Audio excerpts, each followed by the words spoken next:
Muy buenas tardes. Mi nombre es Luis Enrique Villegas. Soy estudiante de la maestría en Logística y Cadena de Suministro en la Universidad Autónoma de Nuevo León. Y el día de hoy quiero platicar con ustedes acerca de este artículo, Lateral Transshipment, a Procurement Strategy to Improve Inventory Balances. Este artículo se hizo en colaboración con el ingeniero Antonio Vadillo Lozano. Esta es la agenda que estaremos revisando en este día. Vamos a hablar un poquito de la introducción, la definición de exceso y cortos de inventario, abastecimiento múltiple, metodología y por último las conclusiones que se sacan de este artículo.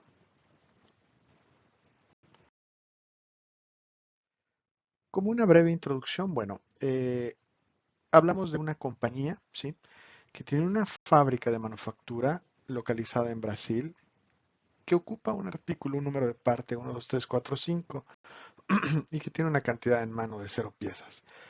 Y tiene, por otro lado, un pronóstico o una demanda real de 100 piezas. Claramente vemos que tenemos un faltante de inventario para este número de parte.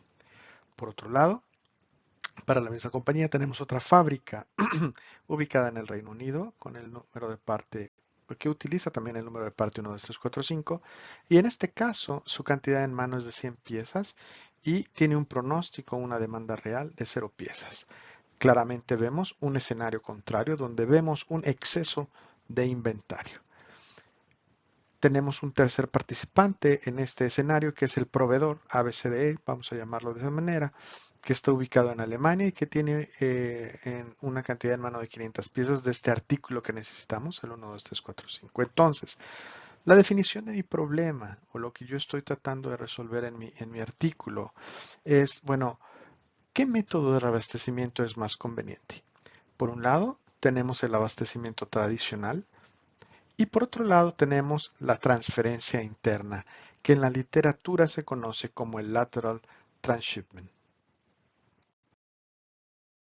Continuando con la introducción, pues bueno, claramente vemos que estamos hablando de un escenario de abastecimiento múltiple, donde tenemos varios proveedores o se pueden tener varios proveedores y además se cuenta con la opción de poder suministrar esa parte de un almacén que pertenece a la misma compañía. Y en el mismo problema vemos que vemos una cuestión de administración de inventarios, por donde por un lado tenemos que subir los niveles de inventario en las fábricas que tienen faltantes y por otro lado tenemos o buscamos reducir los excesos de inventario en aquellas que tienen excesos.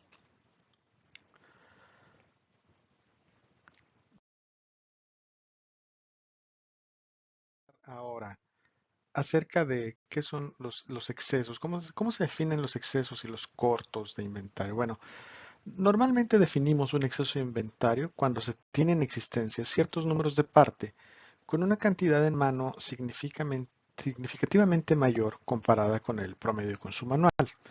Por otro lado, se conocen como cortos de inventario a la presencia de faltantes de esos números de parte de los componentes necesarios para para órdenes de fabricación. Y estos faltantes, en la mayoría de los casos, pues provocan retrasos con las fechas comprometidas con las órdenes de los clientes. En ambos casos, tanto para excesos como para cortos de inventario, en la mayoría de los casos son una consecuencia del desbalance entre el suministro y la demanda dentro de la cadena.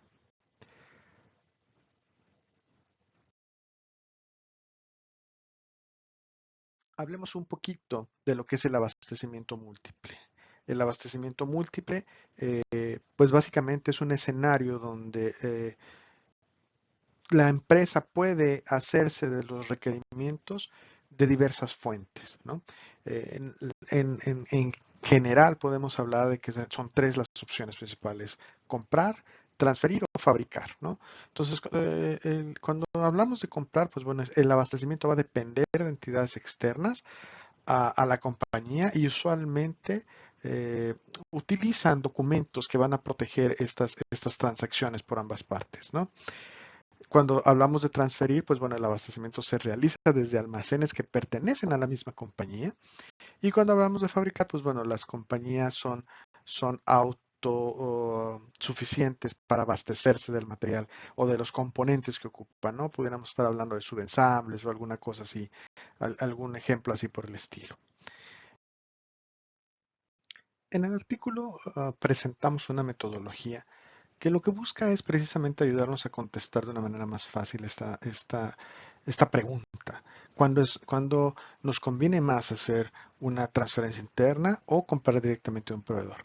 Los 8 pasos que cuenta esta metodología, bueno, el primero es recolectar los datos para después proceder a hacer una clasificación ABC, definir una política de excesos, definir los criterios de preselección, armar una matriz de incidencia para estos criterios de preselección,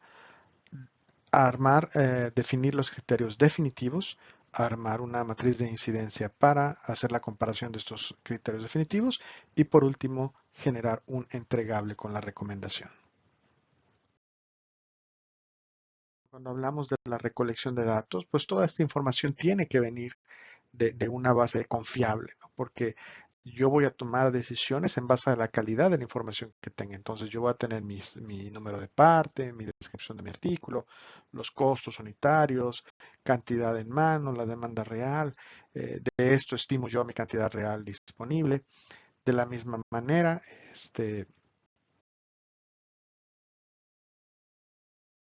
voy a tener la información acerca de mis proveedores, el nombre del proveedor, el tiempo de lead time que va a tardar el material en llegar, los precios, ¿no? Entonces es muy importante que esta información sea una información de calidad para que yo los análisis los pueda hacer igualmente de calidad. El siguiente paso en mi metodología, bueno, es la clasificación ABC. Y bueno, la clasificación ABC básicamente se basa en el principio de Pareto que dice que muchas situaciones están dominadas por un número relativamente pequeño de elementos fundamentales en esta situación, ¿no? Lo que conocemos como la regla de 80-20, ¿no? Entonces, el paso aquí es identificar este pequeño número de artículos que van a representar los valores más críticos y bueno, debemos determinar cuáles son las características para clasificar estos artículos. En este caso, el artículo propone utilizar el valor actual disponible como el método de compilación para armar nuestra clasificación ABC. Entonces, básicamente lo que vemos aquí, bueno, organizamos nuestros ítems de manera secuencial, incrementalmente, ¿sí? Va subiendo nuestro valor actual disponible, que no es otra cosa que la multiplicación del costo unitario por la cantidad en mano. Y claramente podemos ver aquí, en este ejemplo de únicamente 2 artículos, que los primeros 4 artículos, ¿sí? Representan un poquito más del 80% del valor total de mi inventario, ¿no? Esto es una simulación. Pero bueno, esta es la idea de la clasificación ABC. Una vez que tenemos definida la clasificación ABC, bueno, lo siguiente es definir una política de exceso. No es lo mismo considerar el exceso para los ítems tipo A que para los B o para los C. Entonces, en este caso, lo que se propone es decir, bueno, para todos los artículos clase A se va a considerar exceso cuando la cantidad disponible sea mayor al 10%, para la B mayor al 25% y para la C mayor al 40%. Entonces, bueno, en estas tablas podemos ver claramente la secuencia y podemos ver la regla de exceso para cada uno, ¿no? Desde el 71% claramente cumple la regla de exceso, ¿no? Entonces aquí podemos ver de igual manera. Y después viene, bueno, los criterios de preselección. ¿Por qué criterios de preselección? Porque lo que se busca es disminuir el número de artículos con los que vamos a trabajar. Y bueno, planteamos 3 criterios de preselección. Uno, el cumplimiento de la política de inventarios que ya se manejó, el cumplimiento de especificaciones originales, esto es, los artículos que quieran ser considerados para transferencia, pues deben de ser de calidad, o sea, no pueden ser scrap, tienen que cumplir los niveles de revisión. Y por otro lado, en esta compañía en particular, bueno, el país de origen, por motivos de geolocalización, geopolíticos, es muy importante que ciertos componentes no sean utilizados en ensambles, productos finales que van a colocarse en ciertos países, ¿no? Cuestiones geopolíticas, por decirlo de alguna manera. Eh, Como lo mencionamos, una parte de la metodología es construir precisamente la matriz de incidencia, donde lo que estamos viendo es, bueno, vamos a acomodar el número de partes, la cantidad real disponible, los diferentes criterios, que en este caso son regla de acceso, país de origen, definición original, criterio y al final tomamos la decisión del criterio de preselección. Entonces, por ejemplo, para este número de parte, se cumple, asignamos un valor de 1 si cumple el criterio y asignamos un valor de 0 cuando no lo cumple. ¿Sí? Entonces, en este caso, este número de parte cumple los tres criterios, entonces al final podría ser un candidato para transferencia interna. En este caso, este tiene una cantidad real disponible negativa. Obviamente no cumple con la regla de exceso, aunque cumpla con el país de origen y la definición original, pero no puede ser un candidato para transferencia. Sin embargo, este mismo número de parte en la organización A02 cumple con la regla de exceso, cumple con el país de origen y la definición original. Luego entonces, este ítem es un candidato para ser suministrado a través de transferencia interna y no a través de la compra directa con proveedores.